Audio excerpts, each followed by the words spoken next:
எந்த கட்சி தலைவர்கள் அடிக்கடி சர்ச்சையான கருத்துக்களை சொல்லி சிக்கிப்பாங்க, அப்புறம் மக்கள்கிட்ட விவாத பொருளா மாதிரி மணிப்பொறியும் போவாங்கன்னு பார்க்குறப்ப, முன்னணியில் இருக்கிறது எங்களுக்கு தான் அந்த ஃபர்ஸ்ட் பிளேஸ்ன்னு அடம் பிடிச்சி நின்றுட்டு இருக்கிறது யாருன்னா திமுக தான்.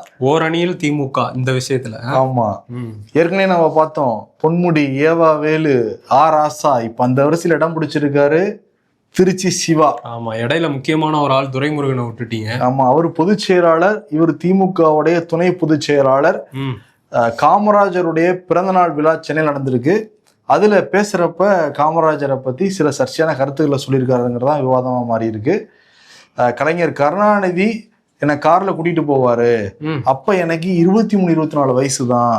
இப்ப கார்ல போறப்ப நிறைய கதைகள் என்கிட்ட சொல்லுவாரு.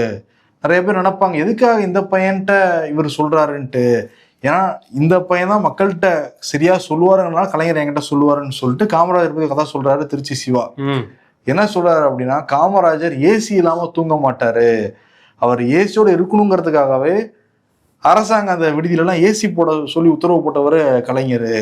அதே மாதிரி அவருடைய கடைசி காலகட்டத்துல கலைஞரோட கையை பிடிச்ச காமராஜர் நாட்டையும் ஜனநாயகத்தையும் நீதாப்பா காப்பாற்றணும் அப்படின்னு சொன்னாரு அப்படின்னு சொல்லி முடிச்சோடனே அரங்கத்துல கைத்தட்டு அதை கட் பண்ணா ஒரு பெரிய விவாதமா மாறி இருக்கு. குறிப்பா காங்கிரஸ் கட்சிக்காரங்களை ரொம்ப கொதிப்படைய வச்சிருக்கு, காமராஜர் அனுதாபிகளை ரொம்ப வருத்தம் அடைய வச்சிருக்கு. இப்ப கூட்டணிக்குள்ளாரையே ஒரு பெரிய ஒரு சலசலப்பு போய்கிட்டு இருக்கு. திருச்சி சிவா சொன்ன அந்த கருத்தால இதை வெளியே எடுத்துட்டு வந்தது யாருன்னா கரூர் எம்பி ஜோதிமணி, காங்கிரஸ் கட்சிக்காரங்க.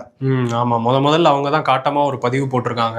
அதுல என்ன சொல்றாங்கன்னா, திமுகவோட கட்டுக்கதைகளால தேர்தல் களத்துல வீழ்த்தப்பட்டவர் தான் காமராஜர், அந்த கட்டுக்கதைகளோட ஒரு தொடர்ச்சி தான் இது அப்படின்னு சொல்லியிருக்காங்க.